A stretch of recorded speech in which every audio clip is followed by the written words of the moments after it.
तो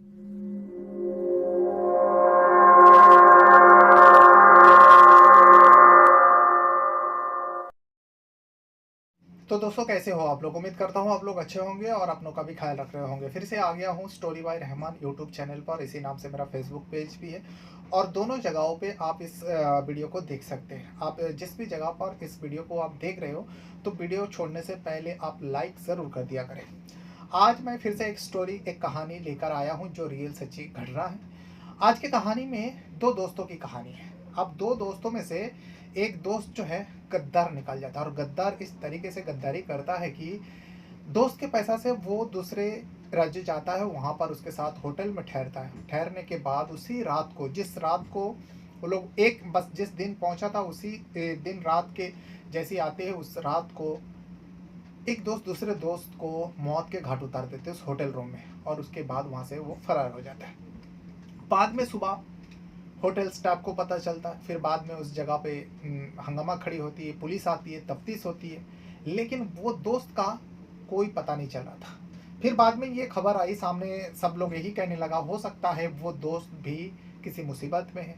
उस दोस्त का घर वाले तक पुलिस पहुंचा। पहुंचने के बाद जब उन लोगों से पूछताछ किया, जो आपके बेटे ने एक ऐसा मर्डर किया है, तो परिवार वाले का कहना है तो कम से कम मेरे बेटे को तो आप सामने लाइए, वो कहाँ पर है।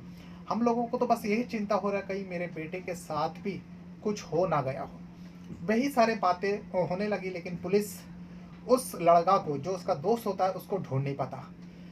दिन बीता, हफ्ता बीता, महीने बीता, साल बीता, और आपको बता दूं, साल एक दो साल नहीं बल्कि 20 साल बीत जाते हैं इस घटना को। 2003 में इस घटना को अंजाम दिया गया था, और वो जो लड़का फरार हो गया था, जिसके ऊपर इल्ज़ाम था अपने दोस्त को मारकर, वो गायब हो चुका है, वो फरार हो चुका है, सबको लग रहा था। लेकिन वो लड़का 20 साल बाद आखिर पुलिस के हत्थे चढ़ जाते हैं। पुलिस इसी बीच एक शहर से लेकर दूसरा शहर, दूसरा शहर से लेकर तीसरा शहर, खाली शहर ही नहीं बल्कि राज्य भी चेंज करता रहा, और उस लड़का को ढूंढने के लिए 15 मरतबा एक राज्य से दूसरे राज्य आना जाना लगा रहा पुलिस का। तबादला होते रहा और नया नया पुलिस आते रही, लेकिन उस लड़का को ढूंढना नहीं छोड़ा। जो भी पुलिसकर्मी आते हैं, उनके सामने जब इस अनसुलझी केस को रखा जाता है, उनको भी एक चैलेंज जैसा लगते हैं, और उन्होंने भी, जो भी पुलिसकर्मी आया था, सारे लोग ढूंढने की कोशिश करता है। लेकिन आखिरकार 2023 में जाकर वो लड़का, अब जो एक व्यक्ति बन चुका था, एक आदमी बन चुका था, क्योंकि जिस वक्त उसने मर्डर किया था अपना दोस्त का, उस वक्त उसका उम्र था 23 साल। अब उसकी उम्र जो है, जब पकड़ा गया 20 साल बाद, उसकी उम्र 43 ईयर्स ओल्ड होता है, यानी 43 साल का वो आदमी बन चुका था। अब उसको पहचानना बहुत मुश्किल था, क्योंकि उसने अपना नाम, पता, सब कुछ बदल चुके थे, सरनेम बदल चुके थे, और जिस जगह से उसको हिरासत में लिया गया, उस जिस जगह में क्राइम किया था, उस जगह से बस कुछ ही किलोमीटर दूरी पर वो रह रहा था। पुलिस 20 साल बाद उस तक पहुंचता है, लेकिन जहां से उसको हिरासत में लेता है, तो सारे लोगों का कहना है नहीं, पुलिस गलतफहमी में है। पुलिस जिस शख्स को ढूंढ रहा है, ये वो शख्स बिल्कुल ही नहीं हो सकता, क्योंकि इस शख्स को हम लोग सालों से जानते हैं, और इसका नाम फला है, और पुलिस वाले को फला आदमी की तलाश है, तो इस व्यक्ति को क्यों पकड़ कर लेके जा रहे हैं। सारे लोगों का जहन में वही था, लेकिन पुलिस को पक्का सबूत मिल चुके थे। पुलिस ने तफ्तीश जो 20 साल से कर रहा था, कड़ी दर कड़ी जोड़ते जोड़ते आखिरकार जब उस मुजरिम को पकड़कर थोड़ा सख्ती करता है, तब जाकर वो पुलिस का सामना नहीं कर पाता, और पूरी सच्चाई कबूलता है, और बताते हैं जो, हाँ साहब, मैं ही वो शख्स हूँ जिसको आप लोगों को 20 साल से तलाश थी। तो आज इसी घटना को मैं सुनाने जा रहा हूँ। घटना है मुंबई से जुड़ी हुई। मुंबई में 2003 में, जैसे कि मैं शुरुआत में बताया, एक जगह है विले पार्ले करके, जो अंधेरी से बिल्कुल पहले आता है। वो विले पार्ले एक जगह है, और उस नाम से एक रेलवे स्टेशन भी। उस विले पार्ले इलाका में एक होटल है, the next hotel, room number 108 में दो नौजवान लड़का ठहरा था। 3 अप्रैल 2003 के दिन, 3 अप्रैल को लोग रात को वहां पर बिताना था, 2 और 3 के रात के दरमियान, क्योंकि ये दोनों नौजवान लड़का जो है दिल्ली से आए हुए थे। अब दोनों नौजवान लड़के का पहचान जो वहाँ के होटल रूम में दिया था, जो डॉक्यूमेंट्स उन लोग ने शो किया था, एक का नाम होता है दीपक राठौर और दूसरे का नाम होता है रवि रॉय। रवि रॉय और दीपक राठौर एक दूसरे का दोस्त उस टाइम तो माना जा रहा था, लेकिन जब पुलिस खंगालते खंगालते पूरा सच्चाई सामने आता तो पता चला ये दोनों दोस्त नहीं थे। अगर दोनों दोस्त नहीं थे तो दोनों एक ही साथ दिल्ली से, क्योंकि इन लोग दिल्ली से आया हुआ था, दिल्ली से मुंबई आते साथ में एक ही होटल के कमरे में रुकता है, तो फिर दोस्त नहीं तो क्या है। तो 2003 की बात है, ये अप्रैल महीने का 2 और 3 के रात के दरमियान जो है दोनों उस 108 नंबर रूम जो द नेक्स्ट होटल होता है उस होटल रूम में रुकता है। लेकिन सुबह सुबह 3 अप्रैल के दिन सुबह स्टाफ जाते हैं साफ सफाई करने के लिए। तो जब दरवाज़ा खटखटाता है, कई मरतबा खटखटाता है, बेल डोर बजाता है, लेकिन अंदर से कोई रिस्पॉन्स नहीं, क्योंकि उसे भी पता है, उस स्टाफ को पता है जो इस रूम में 108 में 2 नौजवान लड़का कल आया हुआ है, इसमें ठहरा हुआ है। तो बाकी का रूम का साफ सफाई करने के बाद वो रिसेप्शन में जाकर जिम्मेदारी के जो लोग हैं, जो से ऊंचे पद के हैं, जिन लोग की जिम्मेदारी है, उन लोगों को बताते जो सारे रूम का तो साफ सफाई हो गया, लेकिन जो 108 नंबर रूम है वो दरवाज़ा जो है अंदर से बंद है और दरवाज़ा नहीं खोल रहा है। कई मरतबा खटखटाया, बेल डोर बजा, फिर भी नहीं खोल रहा। आप लोग जाकर देख लो क्या बात है। हो सकता है वो दोनों जो है रात तक जगे होंगे या फिर नशा किया होंगे, एक बार अभी सो रहे होंगे, तो गहरी नींद में होंगे, इसीलिए उन लोगों को आवाज़ सुनाई नहीं दिया होगा। अब काफ़ी समय हो गया था, करीब सुबह के 10 बज चुके थे। तो होटल का स्टाफ जो है उनके पास जो मास्टर की रहते हैं, उस चाबी को लेकर जाकर 108 नंबर रूम का दरवाज़ा खोलते हैं। जब दरवाज़ा खोलते सारे जो भी 2-3 लोग थे, उन लोगों के तो होश उड़ जाता, क्योंकि सामने जो उस रूम के अंदर फर्श पर एक नौजवान लड़का लहूलुहान पड़ा हुआ था। और एक पल में कोई भी देखेगा तो उनको अंदाजा लग जाएगा जो पड़ा हुआ है फर्श पर वो जिंदा नहीं है, क्योंकि खून भी जम चुका था और खून पूरा फर्श पर फैले हुए थे।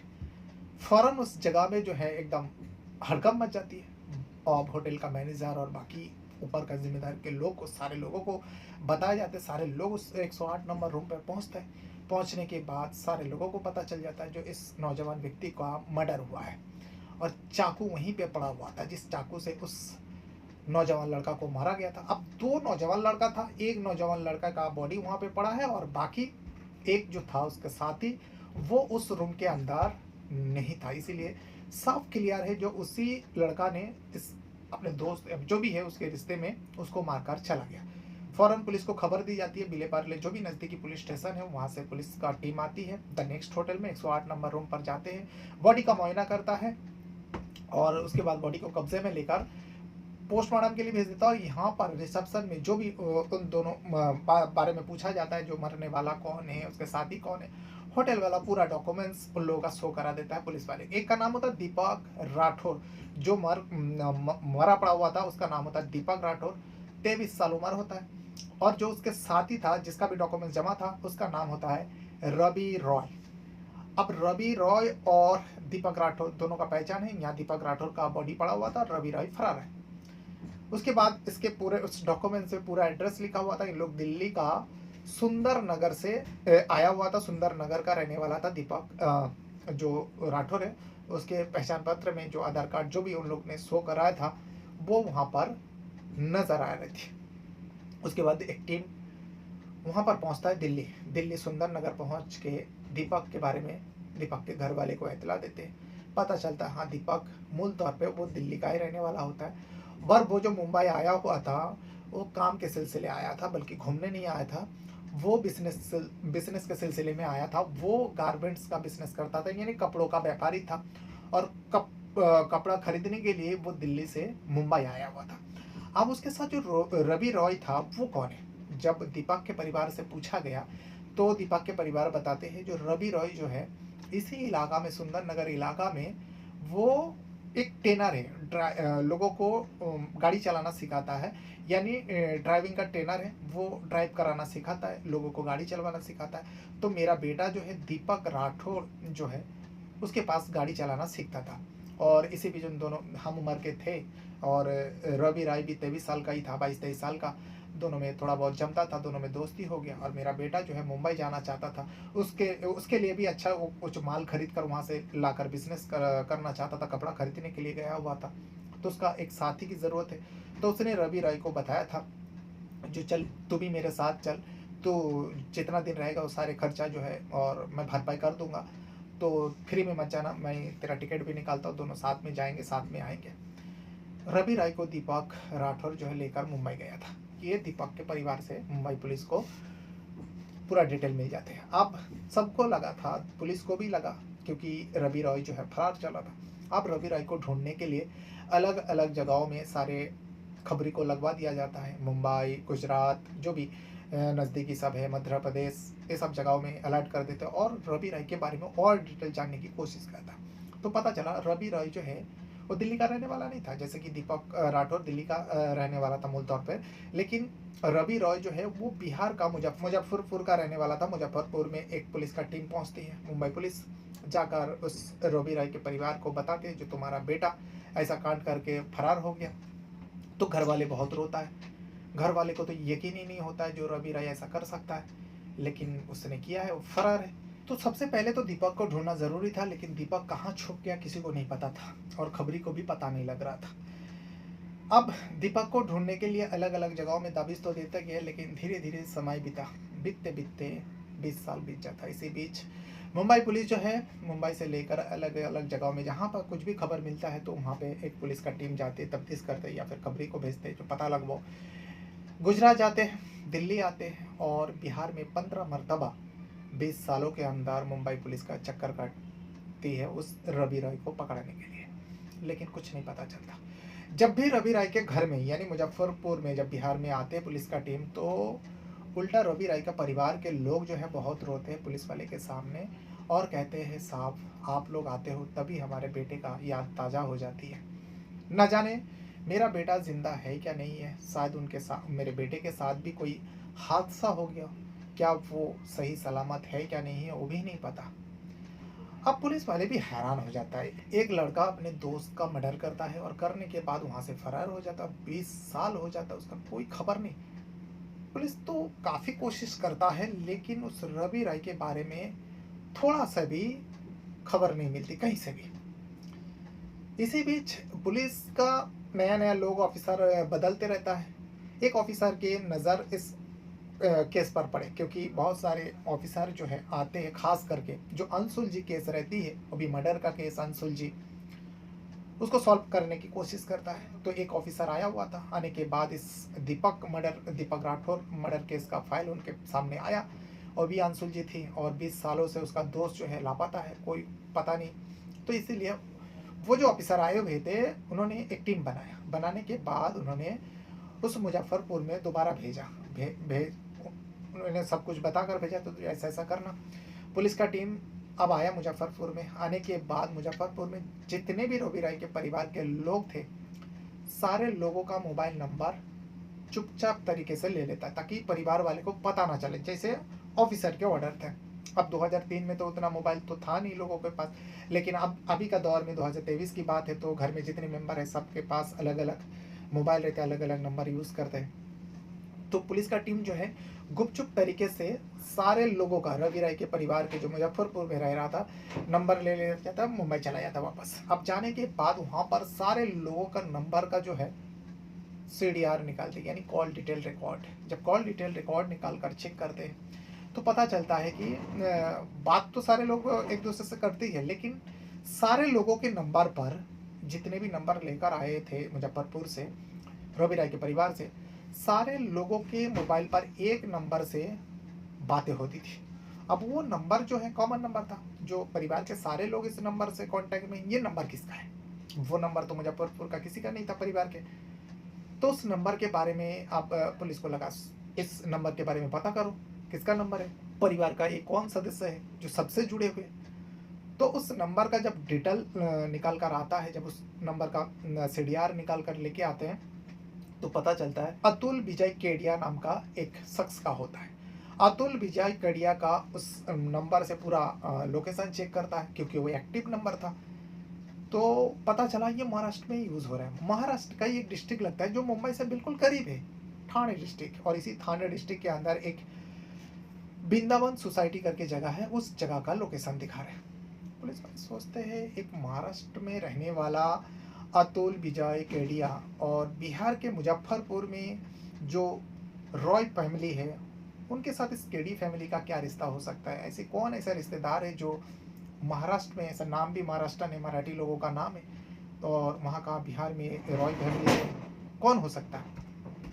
अब अतुल विजय केडिया का पूरा डिटेल खंगालते हैं और खंगालते खंगालते उसके लोकेशन पकड़कर ठाणे डिस्ट्रिक्ट में जो वृंदावन सोसाइटी है उस जगह पर पहुंचता है। पहुंचने के बाद पता चलता है हाँ इसी वृंदावन सोसाइटी में एक मिठाई की दुकान है, उस दुकान पे जो है अतुल विजय केडिया काम करता है और काफ़ी सालों से काम करता है। पुलिस का टीम सिविल ड्रेस में गया हुआ था और उस मिठाई दुकान के ओनर से बात करता है, जो अतुल विजय केडिया के बारे में आप क्या जानते हो?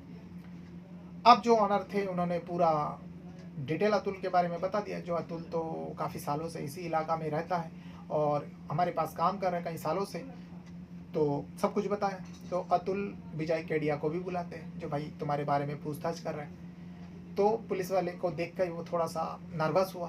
अब उन्हें भी नहीं पता था ये पुलिस वाला है और 20 साल हो चुका है, 2023 में ये पूछताछ हो रही है।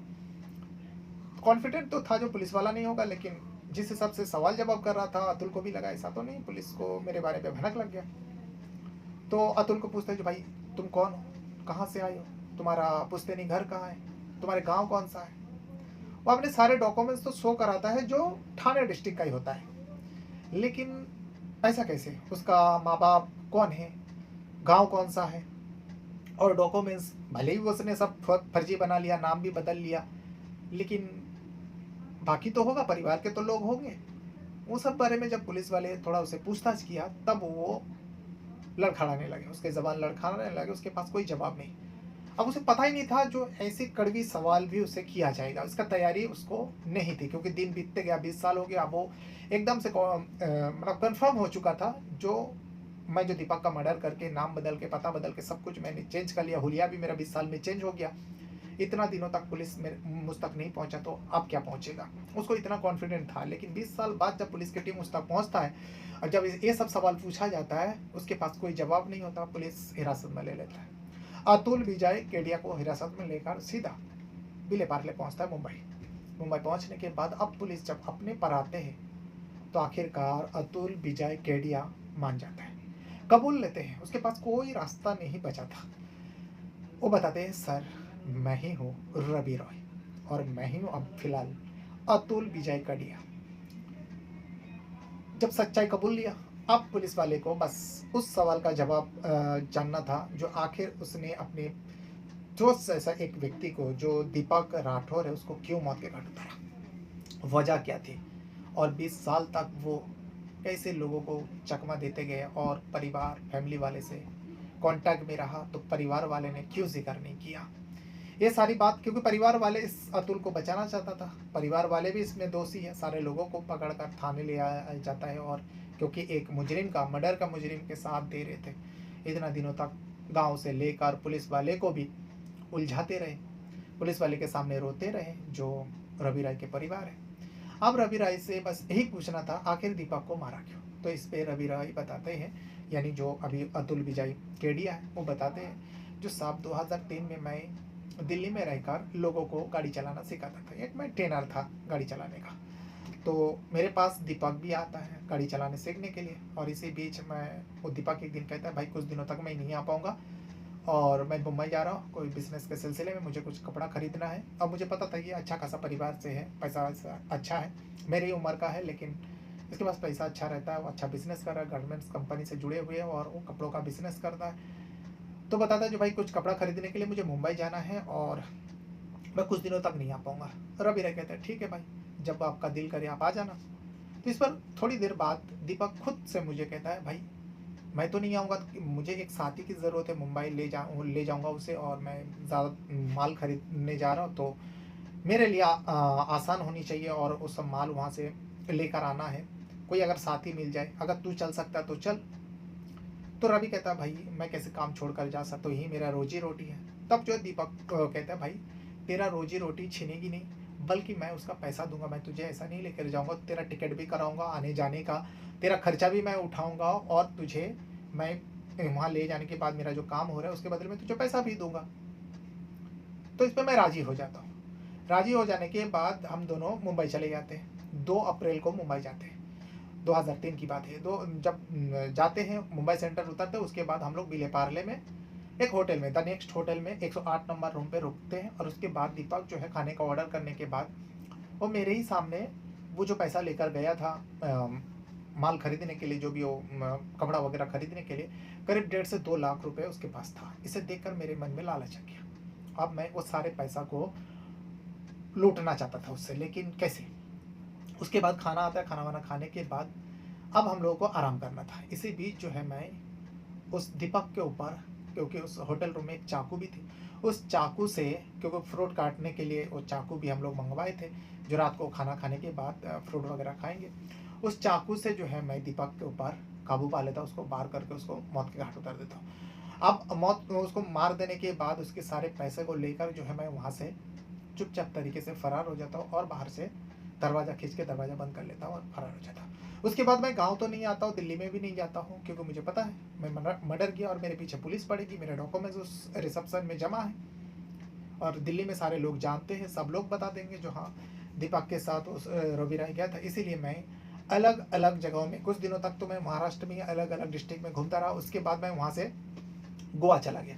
गोवा जाने के बाद मैं कुछ सालों तक वहाँ पे गाइड के तौर पे काम किया। फिर वहाँ से मैं गुजरात चला जाता हूँ, सूरत में रहता हूँ। फिर सूरत से मैं कुछ दिन, क्योंकि मुझे डर सताता था जो कहीं पुलिस यहाँ तक ना पहुँचे, फिर वहाँ से मैं झारखंड चला जाता हूँ, वहाँ पे कुछ दिनों तक रहता हूँ। फिर वहाँ से मैं फिर से महाराष्ट्र पहुँचता हूँ। महाराष्ट्र में पहुँच कर मैं यहाँ पर ये जो ठाणे डिस्ट्रिक्ट में वृंदावन सोसाइटी में आकर मैं इस मिठाई की दुकान पे काम पे लग जाता हूँ और यहीं रहकर मैं फैसला कर लेता हूँ जो मैं अपने सारे आइडेंटिटी मिटा दूंगा और धीरे धीरे मैं अपना डॉक्यूमेंट्स जो है बदलने लगा। यहाँ के नाम पे अतुल विजय केडिया नाम का मैं सारे डॉक्यूमेंट्स बना लेता हूँ और परिवार से मैं जुड़ा रहा। एक नया नंबर लेता हूँ और उसी नाम से मेरा जो डॉक्यूमेंट्स बना था उसी नाम से मैं सिम निकालता हूँ और उस नंबर से मेरे परिवार से बातचीत होता रहा। सारे लोगों को, परिवार के लोगों को पता थी जो मैं जिंदा हूँ, मुझे कुछ नहीं हुआ, मेरे बारे में फिक्र ना करे। लेकिन परिवार वाले जो है मुझे बार बार एक ही बात कहता, बेटा जहाँ भी रहो अच्छे रहो, पुलिस तुम्हें ढूंढने के लिए कई मरतबा आ चुका है, ये सारी बात मुझे बता दिए थे। इसीलिए मैं कभी भी गांव जाना नहीं चाहता था, क्योंकि मुझे डर था जब पुलिस इतने सालों तक मेरे गांव का चक्कर काट रहे, तो कभी ना कभी अगर मैं गांव पहुंचा तो सारे लोगों को यकीन हो जाएगा मैं जिंदा हूं और गांव आया था। तो पुलिस मेरे पीछे हाथ धो के पड़ जाएंगे। इसीलिए मैं घर वाले को कह देता हूँ जब भी पुलिस वाले आएंगे तो आप लोग उनके सामने नाटक करना, रोने धोने के, जो मेरा बेटा को भी शायद किसी ने मार दिया होगा या फिर उसका भी कोई मौत हो गया, उसका भी मौत हो गया होगा, तभी इतना सालों से मेरे बेटे से कोई कांटेक्ट नहीं। ये सारे नाटक के तहत परिवार वाले भी उस रवि राय की बात सुनकर परिवार वाले पुलिस वाले को चकमा देते गए, लेकिन आखिरकार वो पुलिस के हत्थे चढ़ता है, पूरा सच्चाई कबूलता है। तो ये वो पूरा घटना है जो अभी फिलहाल 2023 में, फिलहाल तो नहीं कह सकते, बस 2 साल हो गया, क्योंकि मैं 2025 में वीडियो बना रहा हूँ। लेकिन ये कहानी जब मैं सामने आया, मैं अलग अलग कहानियाँ ढूंढते रहता हूँ, जब ये कहानी मेरे सामने आया, पूरा डिटेल पढ़ा, पढ़ने के बाद बड़ी शॉक हुआ। तो और इस पुलिस का जो, मुंबई पुलिस का जो काम है उसे देखने के बाद मैं सोचा क्यों नहीं इसको ऊपर वीडियो बना जाए। तो ये वो पूरा घटना है। बहरहाल अपने साथ साथ अपना परिवार का भी बहुत ज़्यादा ख्याल रखिएगा। इस वीडियो को यहाँ तक देखने के लिए आप लोगों का बहुत बहुत धन्यवाद करता हूँ। कुछ कहना रहेगा तो हमेशा की तरह वीडियो कमेंट बॉक्स में आप अपना राय ज़रूर दीजिएगा। Thank you very much.